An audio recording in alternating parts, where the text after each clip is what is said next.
రావు ఇయ్యలే. నేను వచ్చిన తర్వాత మీ కుటుంబాలను పిలిచి రవీంద్ర భారతిలో భోజనం పెట్టి మీ జర్నలిస్టులకు ఇండ్ల పట్టాలు నేను ఇచ్చిన మాట వాస్తవం కాదా? 10 ఏళ్ళు చంద్రశేఖరరావు మీకు అన్యాయం చేస్తే మీకు ఇండ్ల పట్టాలు ఇచ్చింది ఈ ప్రభుత్వం కాదా అని నేను అడుగుతున్నా.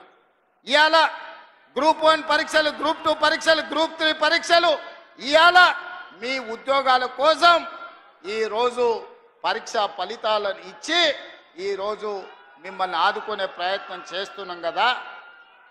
అందుకే ఒక్క నిమిషం ఉండండి, చూసిన దించండి.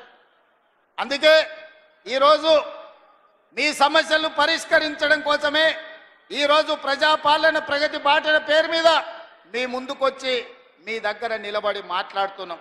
ఈరోజు నిరుద్యోగ సమస్యనే కాదు, మీ విద్యకు సంబంధించి టీచర్ల ప్రమోషన్లు 11,000 మంది ఈరోజు టీచర్ల నియామకాలు చేపట్టి పేదలకు విద్యను అందుబాటులోకి తీసుకురావాలని ప్రభుత్వం చేస్తున్న ప్రయత్నం నిజం కాదా అని నేను మిమ్మల్ని అడుగుతున్నా.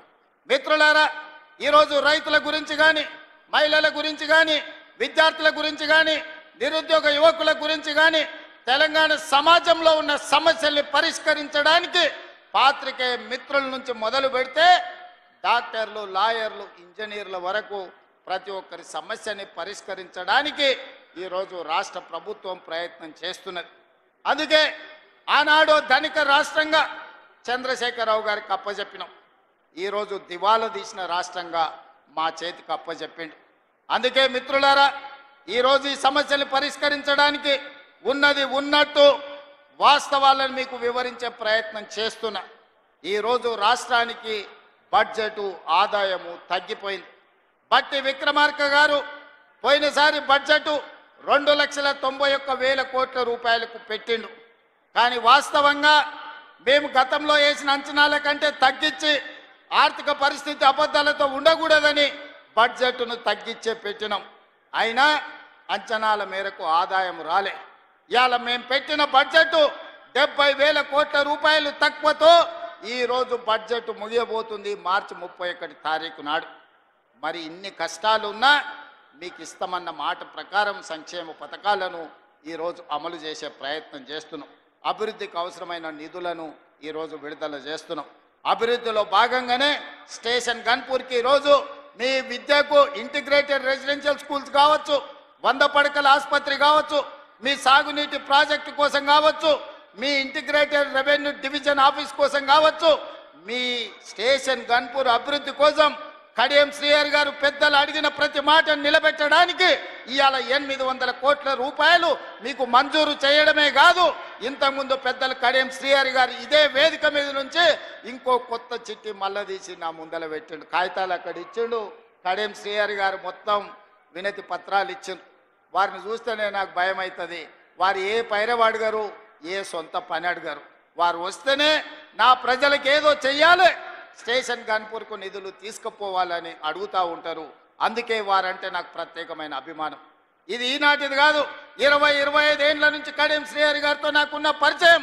నేనే వారిని అడిగి కాంగ్రెస్ పార్టీలోకి రండి, నాకు అండగా నిలబడండి, ఈ తెలంగాణ రాష్ట్రాన్ని అభివృద్ధి పదం వైపు నడిపిద్దాం, మీ అనుభవం, మీ నిజాయితీ తెలంగాణ రాష్ట్రానికి అవసరం ఉన్నది, శ్రీహరి గారు మీరు రండి, చెల్లి కడియం కావ్యను ఎంపీగా గెలిపించుకున్న బాధ్యత నేను తీసుకుంటా అని చెప్పిన. అందుకే ఇవాళ మీ ఆడబిడ్డని డాక్టర్ కావ్యను పార్లమెంటు సభ్యురాలుగా మీరు ఢిల్లీకి పంపిస్తే మీకు ఎయిర్పోర్ట్ తీసుకొచ్చింది, మీకు రైల్వే కోచ్ ఫ్యాక్టరీ తీసుకొచ్చింది, భవిష్యత్తులో కాజిపేట రైల్వే జంక్షన్ను తీసుకొచ్చే బాధ్యత మీ సోదరిమణి మీ ఆడబిడ్డ డాక్టర్ కావ్య తీసుకుంటుంది. వారికి రైల్వే డివిజన్ని తెచ్చే బాధ్యత మా ఆడబిడ్డ, మీ ఆడబిడ్డ కావ్య తీసుకుంటుంది. అండగా నిలబడి భుజం తట్టి ప్రోత్సహించే బాధ్యత నాది, పెద్దలు కడియం శ్రీహరి గారిది అని చెప్పి నేను ఈ సందర్భంగా తెలియజేస్తున్నా.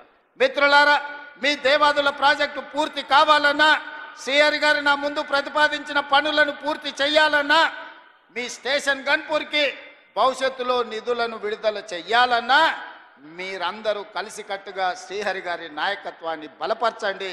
ఈ స్టేషన్ గన్పూర్ని అభివృద్ధి చేసే బాధ్యత ఈ రాష్ట్ర ప్రభుత్వం తీసుకుంటుంది. ఈనాడు రాష్ట్రం నలుమూలలు మీరు చూడండి, కృష్ణానది జలాల గురించి మీరు ఆలోచన చేయండి, గోదావరి మీద కట్టిన ప్రాజెక్టుల గురించి ఒక్కసారి చర్చించండి. 10 సంవత్సరాలు 1,81,000 కోట్ల రూపాయలు చంద్రశేఖరరావు గారు సాగునీటి